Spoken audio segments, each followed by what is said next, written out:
Bismillahirrahmanirrahim. Assalamualaikum warahmatullahi wabarakatuh. Salam sejahtera dan selamat petang kepada rakan-rakan media. Berdiri sebaris dengan saya adalah Datuk Dr. Rohaizat, Dr. Nohayati Rosli, Datuk Dr. Chong Ki Kiong dan Dr. Hisham Shah. Kementerian Kesihatan Malaysia ingin memaklumkan bahawa terdapat 54 kes yang telah pulih dan dibenarkan discharge pada hari ini. Ini menjadikan jumlah cumulative case yang telah pulih sepenuhnya daripada jangkitan COVID-19 dan telah discharge pada ward adalah sebanyak 3,349 kes, iaitu bersamaan dengan 61.1% daripada jumlah keseluruhan kes. Sehingga 21 April 2020 jam 12 tengah hari, terdapat 57 kes baru yang telah dilaporkan. Ini menjadikan jumlah kes positif COVID-19 di Malaysia adalah sebanyak 5,482 kes. Oleh itu, jumlah kes aktif dengan berboleh jangkitan COVID-19 adalah 2,041 kes. Mereka telah diasingkan dan diberi rawatan di hospital. Daripada 57 kes, 18 adalah kes import daripada warga negara Malaysia yang pulang dari luar negara. 39 kes adalah kes penularan tempatan. Sehingga kini terdapat seramai 43 kes COVID-19 sedang dirawat di unit rawatan terapi. Dan daripada jumlah tersebut, 27 kes memerlukan bantuan pernafasan. Daripada maklumat terkini dilaporkan ke CPRC Kebangsaan, duka cita dimaklumkan bahawa terdapat pertambahan 3 kes kematian berkaitan dengan COVID-19. Justru jumlah kumulatif kes kematian COVID-19 di Malaysia adalah sebanyak 92 kes, iaitu bersamaan dengan 1.68% daripada jumlah keseluruhan kes. Kes kematian ke-90 iaitu kes 2050 merupakan perempuan warga negara Malaysia berumur 72 tahun dan mempunyai latar belakang penyakit kencing manis, darah tinggi. Beliau adalah ibu kepada kes ke-2053 yang turut mempunyai gejala pada hari yang sama. Beliau telah dirawat di Hospital Sungai Buloh, Selangor pada 27 Mac 2020 dan disahkan meninggal dunia pada 20 April 2020 jam 1.47 tengah hari.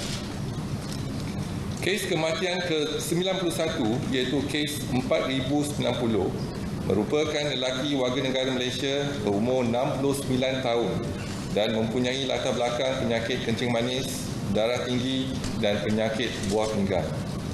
Beliau telah dirawat di Hospital Umum Sarawak pada 6 April 2020 dan disahkan meninggal dunia pada 21 April 2020 jam 2.28 pagi.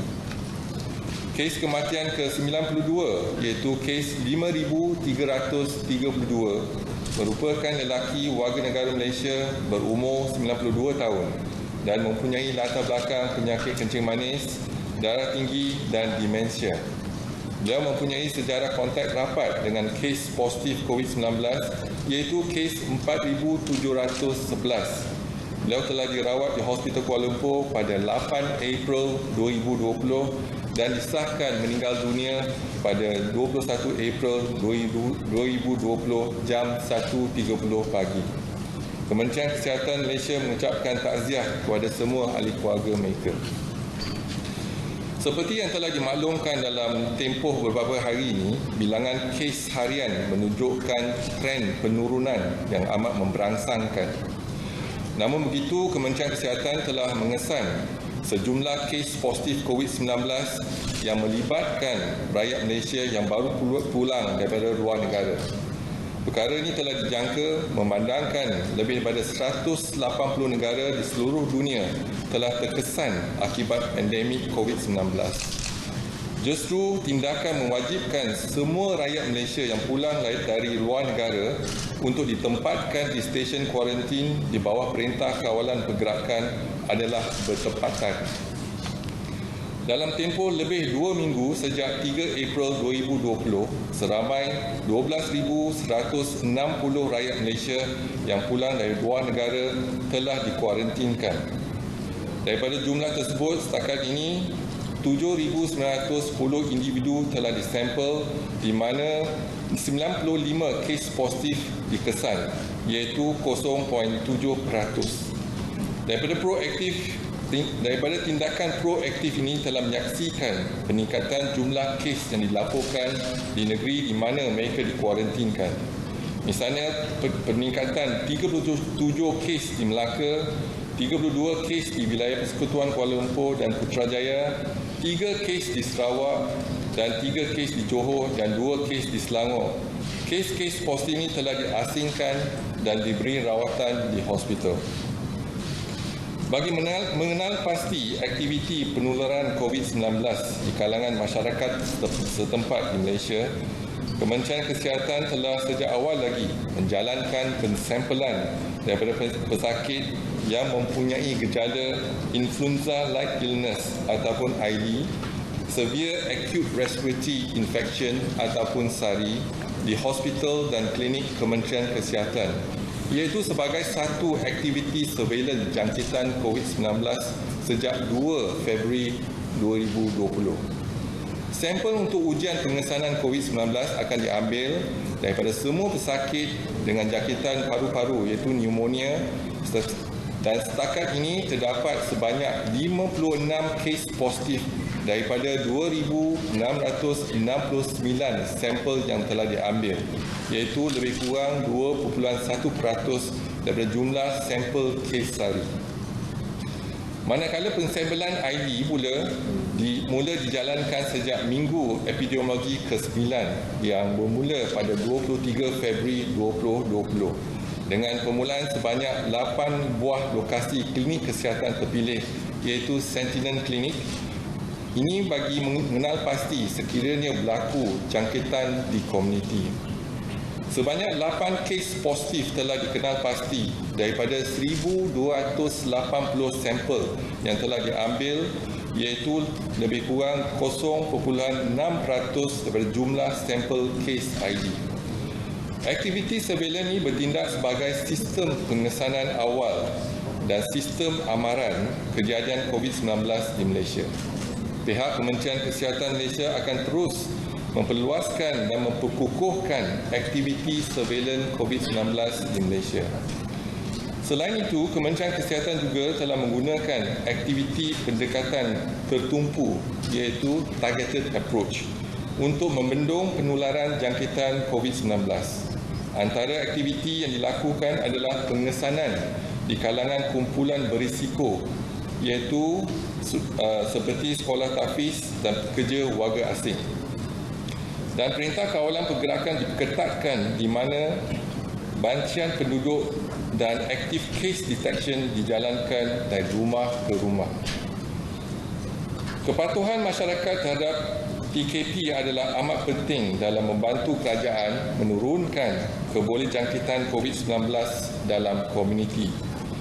Ini terutama bagi memastikan tidak berlakunya jangkitan merentas negeri, daerah dan mukim. Selain daripada itu, aktiviti kawalan sepadan iaitu border control, pematuhan masyarakat terhadap PKP akan seterusnya memastikan penurunan jangkitan COVID-19 dapat dikawal sepenuhnya. Rakyat Malaysia juga dinasihatkan agar terus mengamalkan tahap kebersihan yang optimum pada setiap masa, seperti kerap mencuci tangan dengan menggunakan air dan sabun serta mengamalkan jarak sosial yang selamat sekurang-kurangnya 1 meter daripada orang lain. Dan saya teruskan dengan memberi maklumat mengenai kluster pelajar tahfiz. Kita telah kenal pasti 13,223 kluster pelajar tahfiz yang mana saringan telah dijalankan dan sampel telah diambil untuk 4,618 pelajar tahfiz. Dan kes yang positif adalah 298, iaitu bersamaan dengan 6.5%, iaitu tahfiz yang melibatkan lebih kurang 200 madrasah. Dan juga maklumat terkini mengenai kluster perhimpunan di Masjid Sri Petaling, dan bilangan sampel yang diambil adalah 27,522 dan bilangan yang positif adalah 1,963.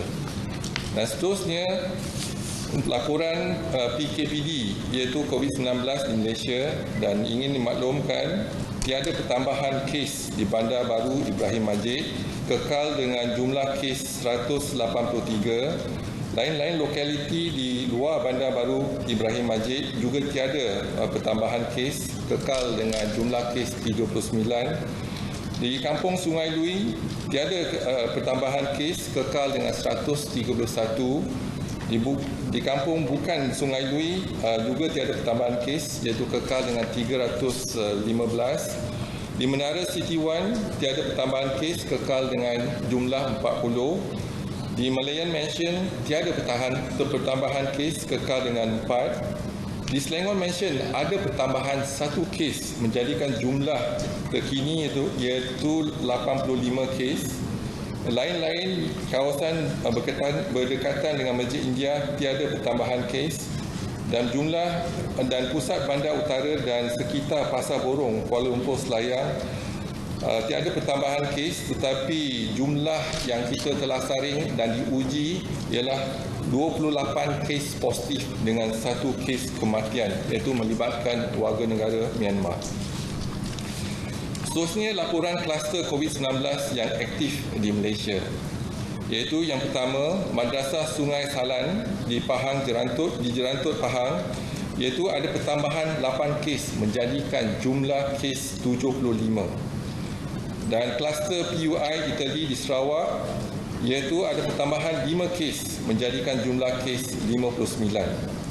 Kluster persidangan gereja di Kuching, Sarawak ada pertambahan 4 kes menjadikan jumlah 139 kes.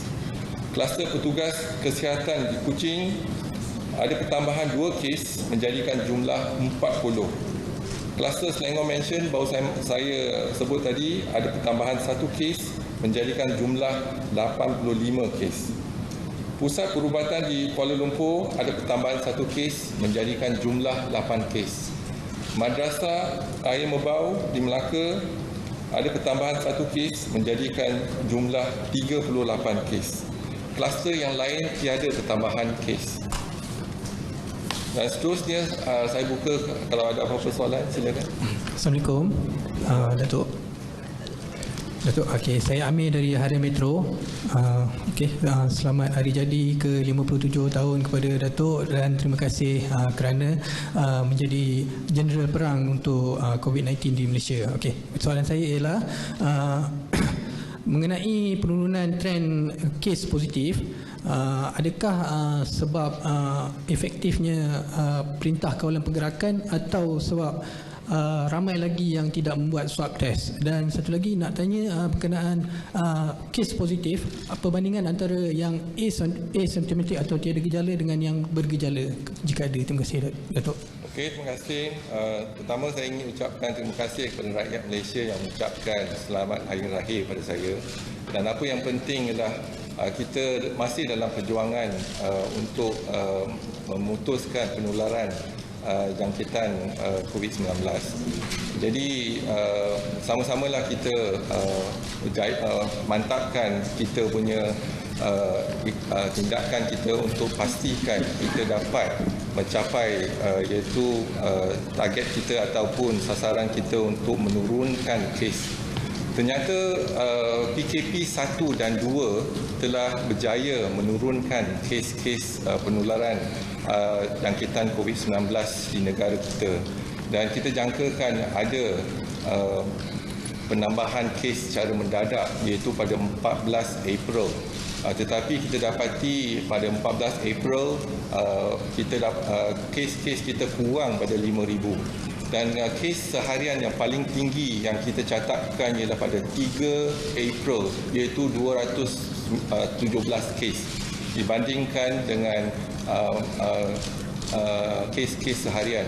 Tetapi kita lihat kebelakangan ni memang amat berbangsangkan, iaitu kita dapati kes makin menurun, Dan saya percaya kes-kes yang menurun ini adalah daripada perancangan dan tindakan kita selama tempoh 4 minggu yang lepas.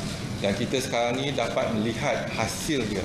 Iaitu apa yang kita telah laksanakan ialah pertama, kawalan sempadan. Kalau kita lihat kes-kes import contohnya, kita dapat kurangkan kes-kes import. Dan kita telah sekat pelancong-pelancong luar negara yang datang ke Malaysia. Tetapi untuk warga negara Malaysia, kita terpaksa menerima mereka. Dan pada mulanya kita kuarantinkan mereka di rumah. Tetapi sekarang ni tindakan kita ialah untuk kuarantinkan mereka di pusat kuarantin. Jadi bila kita lihat, kita berjaya untuk mengesan 95 kes positif yang telah dikuarantinkan. Dan ini mungkin kalau kita biarkan yang 95 kes ni mungkin akan menjangkiti. Contohnya seorang tu dapat menjangkiti lebih kurang 120 orang. Kalau 95 menjangkiti, jadi dia akan menular dalam komuniti kita. Yang kedua ialah kawalan pergerakan, iaitu perintah kawalan pergerakan. Di mana bila kita ada kawalan perintah pergerakan, kita akan kurangkan individu yang dijangkiti di dalam komuniti. Dan kalau kita dapat duduk di rumah, jadi kebarangkalian untuk dijangkiti adalah kurang. Jadi kita lihat dengan pelaksanaan PKP 1, 2 dan 3, kita berjaya menurunkan kes jangkitan setempat, iaitu penularan setempat, kita dapat kurangkan. Dan sekarang kita dapat hasil dia kurang pada 100 kes.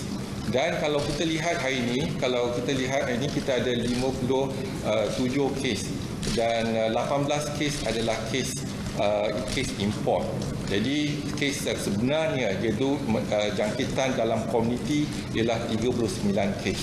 Jadi kita lihat kalau kita boleh kekalkan momentum kita bekerjasama dengan semua pihak, dapat kita kurangkan kes lagi. Mungkin dalam seminggu matlamat kita kalau kita boleh dapat single digit sekarang ni kita ada double digit.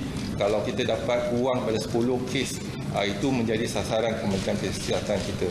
Jadi tidak mustahil untuk kita kurangkan kes, tetapi kita kena pertingkatkan lagi tindakan kita bersama, iaitu kalau rakyat Malaysia boleh duduk di rumah dan kita di Kementerian Kesihatan berpadu tenaga dengan kementerian-kementerian yang lain melaksanakan aktiviti-aktiviti kita. Contohnya kita ada PKPD, iaitu di kawasan-kawasan yang lokasi-lokasi yang kita syaki, dan kita mengambil tindakan iaitu active case detection, dan kita akan sampel mereka yang positif dan diasingkan. Kalau boleh kita laksanakan, insya-Allah kita boleh turunkan kes kurang pada 10. Tetapi bergantung pada rakyat Malaysia dan juga tindakan barisan hadapan Kementerian Kesihatan, PDRM, Angkatan Tentera, Immigration dan sebagainya. Dato', good afternoon. Ishwari from Malay Mail. Firstly, happy birthday. May you continue to lead us in times of need. Also, Dato', I have 2 questions. Firstly, could you explain if the advice which you gave previously about, there is no need for everyone to wear masks and whatnot, would you be revising that? Because, if the asymptomatic patients, what if they develop symptoms? How are we going to identify this as fast as we can unless there is a first barrier protection? And how are we going to reconcile this with the continued advice to only wear a mask when it's necessary? That's one. And just to link to that, also, do you think it is wise to send students home even after the MCO is lifted? Because classes are going to start. If for them to go back and come back, there's going to create a lot of traffic, and obviously there's not going to be a social distancing observation there. And also, researchers at the Center for Evidence-Based Medicine found that children and young adults could be asymptomatic, but there is not yet a single reliable study to determine the number of asymptomatic people. The true extent of the coronavirus pandemic can only likely be confirmed with a population-based antibody testing. So with all this, how are we going to manage it, especially when it comes to asymptomatic cases? Thank you very much. Okay, thank you very much. First, with regards to the mask, so we said in the past, we follow the guidelines of WHO, whereby if you have symptoms, please wear the mask.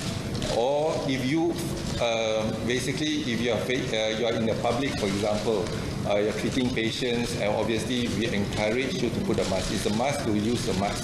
But if you're in the public, it's optional. That means we are not making it mandatory, but we encourage you to put on a mask if in the public. But it's not a mandatory. So if you have no symptom, but what's more important is to make sure that it's a social distancing. That means we look into the three things, the 3 C's. One, avoid in a confined space, number one. Second, avoid crowded places. And third, when you have a conversation, make sure a distance at least 1 meter away. So this is a precaution. But if it's optional, those who want to wear the mask, it's up to them. But the guideline, if we make a policy, then everyone is mandatory to wear a mask. So this is optional. But if you expose to the public more, then perhaps that's a reason why you need to wear the mask. So I think that's. Then the next question with regards to the MCO, and when looking into the possibilities of the students, we do know that some of our students, for example, in universities, they've been quarantined in the universities, for example. They have been there for the last 4 weeks. What's more important is that a scheduled planning for them to go back to their hometown, because how long do you want to put them in a university, for example? So they have been there for 2 weeks, 4 weeks, for example, and there's no cluster among the university students, and we can actually screen them and they can go back to the home. But more importantly, we should not repeat the mistake in terms of home rush, for example. So at least a plan, strategic planning of how they can go back to their own hometown, etc. So I think we are doing that and together with the MKN. So that's with regards to the university student. So, and third is regards to the population base. Yes, we know that it's symptomatic, but this is a new virus, so we need to learn a lot about this new virus, the behavior of the virus, whether the response of antibody. Today, we realize that even though you have a response of antibody, in other illness or other diseases, you get protection. Here, you do not have a protection yet. So that's the reason why we realized that, asymptomatic patient, for example, we were the first to detect asymptomatic patient. As I told you, the first case, first, second, third, and fourth case that we detected, cases that we detected from the index case from Singapore, they were asymptomatic. But because they have a contact positive with the index case, so close contact, the chances of them positive is about 30%. So that's very high. So that's why when we screen for temperature, for example, there's patient under investigation.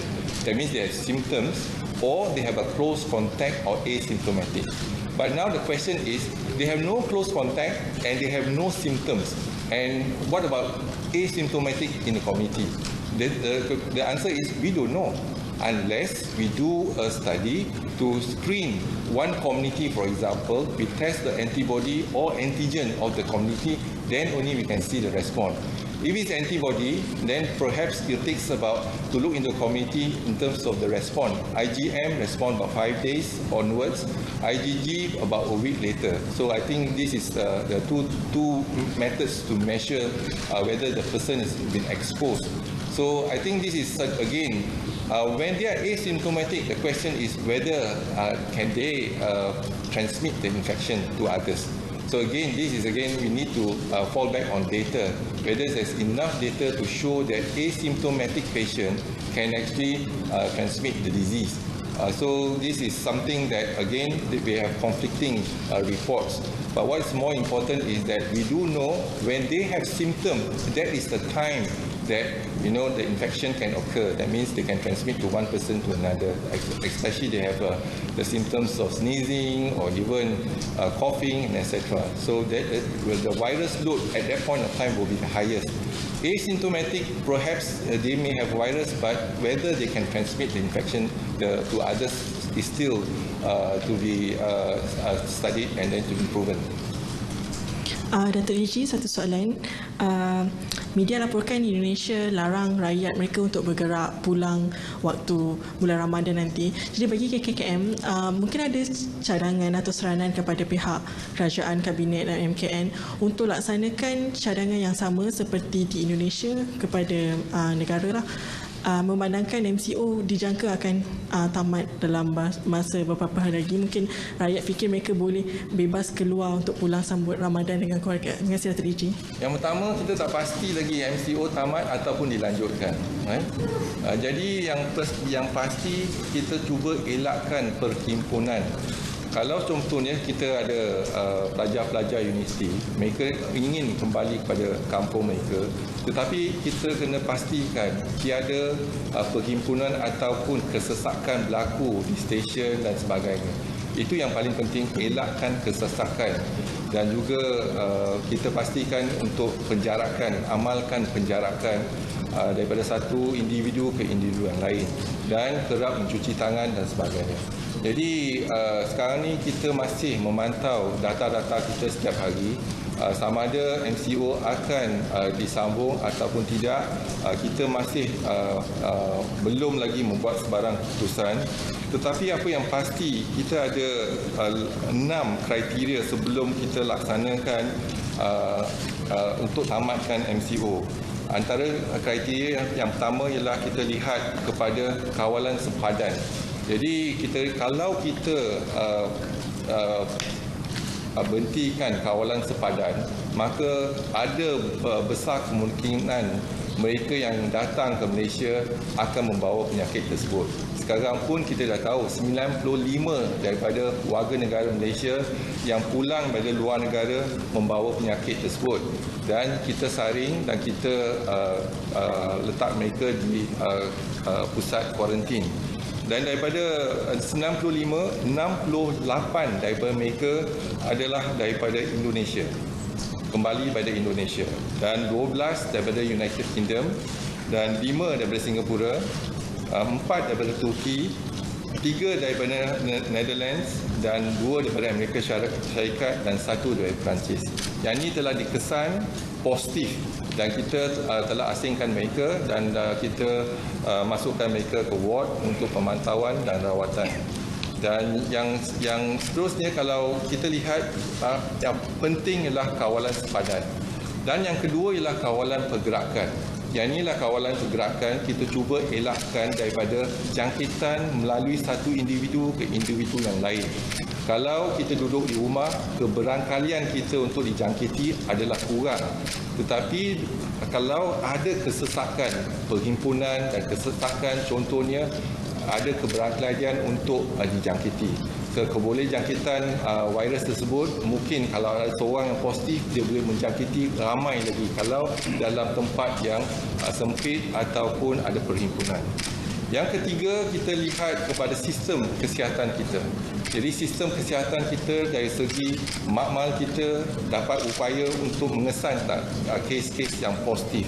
Dan tanda aras WHO ialah untuk mengesan, contohnya kita gunakan PCR, ialah 24 hingga 48 jam. Jadi kita kalau boleh, kita nak kurangkan masa yang diambil untuk melaksanakan ujian PCR lebih kurang pada 24 jam. Yang ketiga juga kita lihat kepada sistem kesihatan kita, sama ada ward kita cukup, ICU kita cukup dan sebagainya. Kalau sistem kita bagus, itulah satu daripada indikasi sebelum kita tamatkan PKP. Dan yang keempat, kita perlu melaksanakan tindakan-tindakan kita untuk melindungi mereka yang berisiko tinggi. Contohnya mereka yang berusia, mereka yang OKU, mereka yang dapat rawatan kemoterapi, dan mereka yang ada penyakit komorbiditi dan sebagainya. Itu tindakan yang keempat. Jadi yang satu kawalan sepadan, yang dua ialah kawalan pergerakan, yang ketiga sistem kesihatan, yang keempat melindungi. Yang kelima ialah di mana rakyat bersama dengan kita kena amalkan norma-norma yang baru, iaitu contohnya penjarakan, cuci tangan dan elakkan perhimpunan. Dan yang keenam, yang paling penting ialah kita kena melihat bagaimana kita dapat kenal pasti kawasan dan juga mendapatkan komuniti bersama dengan Kementerian Kesihatan untuk melaksanakan langkah-langkah pencegahan dalam komuniti tersebut. Yang inilah 6 kriteria ataupun strategik ataupun rangka yang kita ada, dan rangka ini perlu diamalkan oleh setiap kementerian, setiap jabatan untuk melihat bagaimana kita boleh orang kata soft landing untuk exit strategi. Dan jadi kita masih dalam peringkat perbincangan, iaitu ini hanya rangka tetapi perbincangan dari segi pelaksanaan. Datuk, Aisyah from Bernama. Saya ada 2 soalan. Dilaporkan hari ini terdapat 5 kes jangkitan semula COVID-19 di Sabah selepas follow-up test atau saringan semula. Jadi, adakah KKM memantau 3,349 kes yang telah pulih dan sudah discharge? Adakah KKM akan buat follow-up test? Dan soalan kedua, Singapura menjadi negara yang mempunyai jumlah kes positif tertinggi di Asia selepas Indonesia berpunca daripada pekerja asing. Adakah KKM merancang untuk menyaring semua warga asing di negara ini dan sehingga kini berapa ramai yang telah disaring? Terima kasih. Okey, terima kasih. Soalan pertama ialah kita ada 3,349 pesakit kita telah pulih dan telah pun discharge. Dan jadi bila sebelum discharge kita ambil test tu negatif. Dan sebagaimana saya katakan pada awal dia ada 2 kemungkinan. Satu kemungkinan mereka di reinfection, berarti mendapat jangkitan semula. Jadi sebelum discharge memang kita akan memberi counselling untuk mengelakkan jangkitan. Yang tu yang pertama. Yang kedua,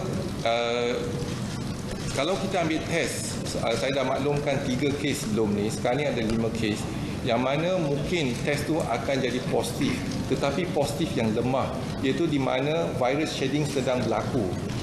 Dalam keadaan begitu, walaupun test dia test positif yang lemah, tetapi dia tidak menjangkiti. Itulah proses virus shedding.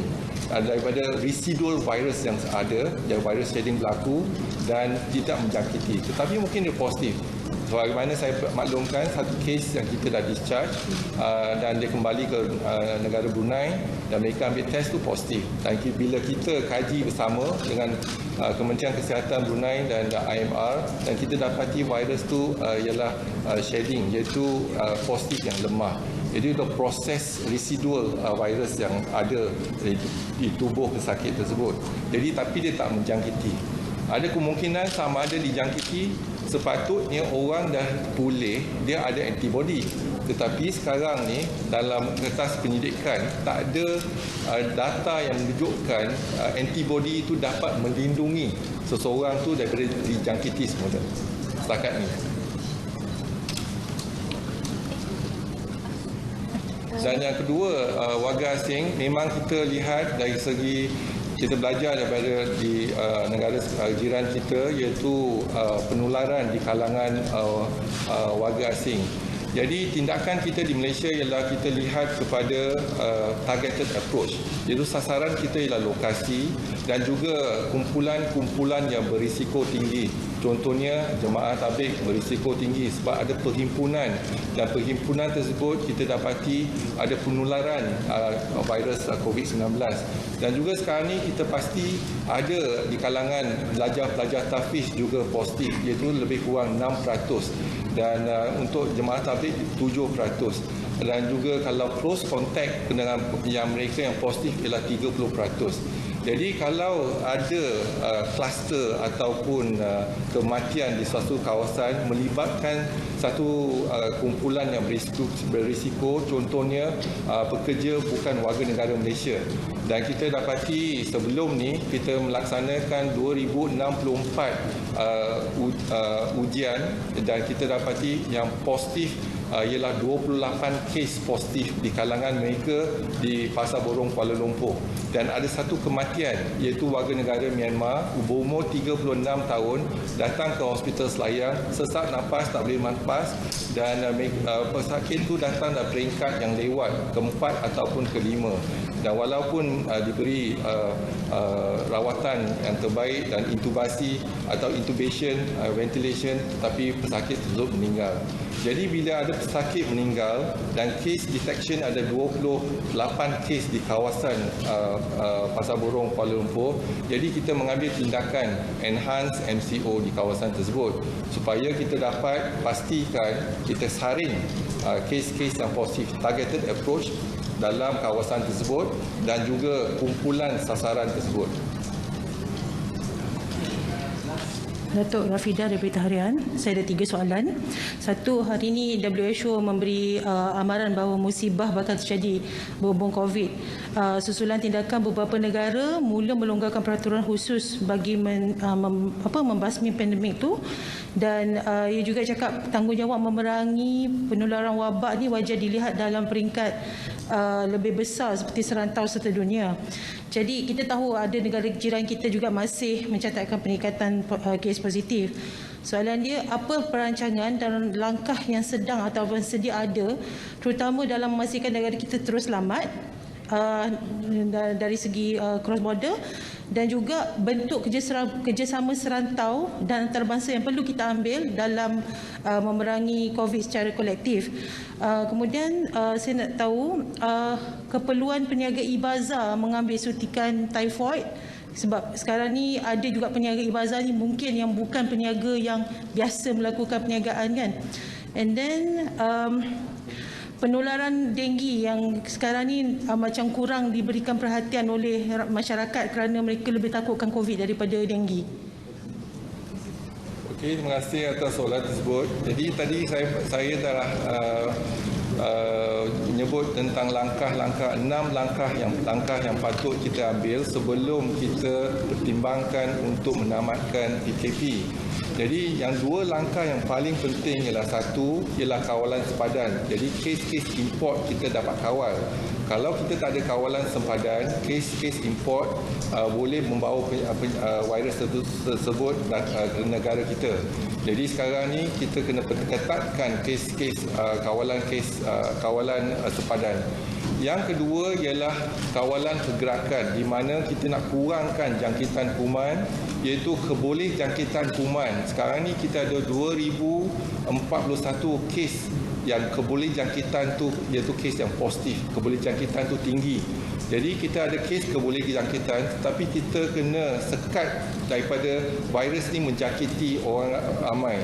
Contohnya kalau kita duduk di rumah, walaupun kita ada kes, kita sekarang ni kes 2041, kita akan asingkan mereka di hospital, kita pastikan mereka tak menjangkiti orang lain, individu-individu yang lain.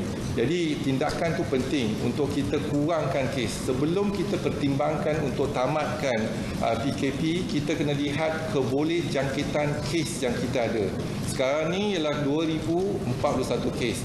Jadi kita harap kita boleh kurangkan keboleh jangkitan kes dan mereka boleh dipulihkan dan jadi negatif. Sekarang ni positif, jadi ujian dia jadi negatif. Kalau kita boleh kawal, maksud dia ada satu pertimbangan untuk kita, untuk pertimbangan untuk tamatkan PKP ialah kawalan sepadan dan juga kawalan penularan COVID-19 di kalangan komuniti. Itu 2 penting. Yang ketiga, mungkin kita tak boleh ubah sistem kita perkasakan, memantapkan sistem kita, iaitu hospital COVID kita, ICU kita, ventilator dan sebagainya. Kita boleh perkasakan kita atau mantapkan kita punya sistem. Yang keempat dengan kelima, tadi kita kata lindungi mereka yang berisiko tinggi. Yang itu yang keempat.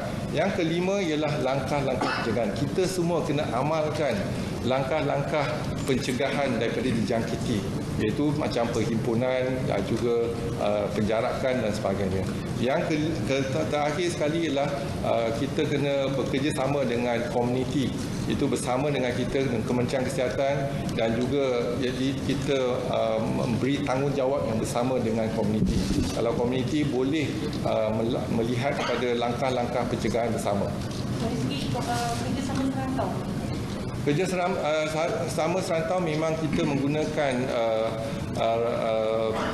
rangkaian WHO yang kita ada, iaitu International Health Regulatory. Kita ada mesyuarat daripada masa ke semasa dengan WHO, juga berkongsi pendapat dan juga mendapat tunjuk ajar ataupun garis panduan yang dikeluarkan oleh WHO daripada masa ke semasa. Jadi yang tu kita dapat mantapkan kerjasama antara kita di peringkat ASEAN dan juga bekerjasama dengan negara-negara lain di bawah WHO. Assalamualaikum Datuk. Saya ada 2 soalan, simple je. Belum habis lagi soalan. Oh, belum habis. Oh. Yang ketiga, isu mengenai pengendalian makanan. Kalau mereka yang nak mengendalikan makanan, pasti mereka kena ikut peraturan-peraturan iaitu yang diberi oleh Kementerian Kesihatan, termasuklah typhoid injection dan sebagainya. Kita ada peraturan tersebut, mereka kena patuh kepada peraturan kita. Yang seterusnya ialah kebersihan. Sekarang ni kita pasti dan penyakit denggi masih menular di komuniti kita. Jadi kita sarankan kepada semua untuk pastikan membuat pembersihan di kawasan perumahan juga persekitaran supaya kita dapat turunkan kes-kes denggi. Dan apabila katalah kita ada PKP, kita tamatkan PKP, yang penting ialah yang pertama mereka pulang ke pejabat, pastikan persekitaran mereka tu bersih daripada jangkitan ataupun daripada pembiakan nyamuk di kawasan pejabat dan sebagainya. Okey Datuk, saya ada 2 soalan simple. Okey, yang pertama, tahniah sebab berjaya menurunkan kes. Tapi kalau lihat kes yang pulih juga menurun, mungkin Datuk boleh jelaskan sikit kenapa. Dan yang kedua, nak minta clarify sikit. Datuk kata pasal kawalan sempadan ni antara benda yang paling penting, soalan kes import. Tapi adakah ini bermakna walaupun selepas PKP is lifted, adakah KKM akan mencadangkan supaya tunggu kes di negara-negara luar juga kosong? Jadi kalau kita lihat, saya jawab soalan kedua dulu. Kalau kita lihat, kalau kita nak tamatkan PKP, jadi mungkin kita tak dapat tamatkan sekaligus. Mesti ada soft landing. Jadi tindakan kita yang penting. Yang pasti mereka yang tak ada kena-mengena ataupun tak ada kena-mengena dengan sektor ekonomi contohnya, duduk di rumah. Jadi mesej duduk di rumah masih kita akan showkan mereka yang kalau boleh duduk di rumah, yang tu dapat memutuskan rantaian jangkitan COVID-19 ni. Itu yang penting. Jadi kita lihat sekarang ni, hari ini memang betul kes tu, penurunan kes yang discharge tu 54. Tetapi pesakit-pesakit masih dipantau di hospital Kementerian Kesihatan. Dan apabila mereka cukup tempoh 14 hari, kita akan mengambil ujian. Sekali lagi, kalau negatif, baru kita izinkan pesakit tersebut untuk pulang. Tetapi kalau positif, kita tak boleh discharge pesakit tersebut. Jadi ada yang pesakit yang mengambil tempoh 14 hari, ada yang lebih kurang, ada yang sampai 20 hari pun. Jadi yang pasti kalau positif, kita tak boleh discharge pesakit tersebut. Berbeza dengan negara-negara lain, mereka yang positif tetapi tak ada gejala, mereka yang positif ada gejala ringan, mereka tak dimasukkan ke ward tetapi dinasihatkan untuk duduk di rumah. Tapi kita kes positif kita ambil, kita masukkan ke hospital dan kita pantau di hospital. Dan kita juga memberi rawatan-rawatan kepada pesakit-pesakit tersebut. Yang balik ke kes import di airport. Ya, kes yang import memang kita akan buat saringan. Jadi saringan kita penting. Sekarang ni kita lihat pada saringan kita dapat mengesan 95 kes import, iaitu yang warga negara Malaysia. Tetapi warga negara lain kita tak benarkan mereka masuk ke negara kita sebab kita dah ada sekatan kat situ. Soalan saya macam selepas PKP tu, adakah akan nasihatkan supaya kita terus tutup border kita? Yang tu kita akan bincangkan dari segi untuk kepastian bagaimana kita dapat mengesan mereka yang datang ke negara kita yang tak ada virus. Itu yang penting. Jadi kalau kita ada kaedah penyiasatan yang bagus yang dapat mengesan mereka tak ada virus, itu tak ada masalah. Tapi kalau kita tak dapat mengesan mereka, jadi kita kena kuarantinkan mereka tu untuk tempoh 14 hari. Okey, terima kasih. Thank you.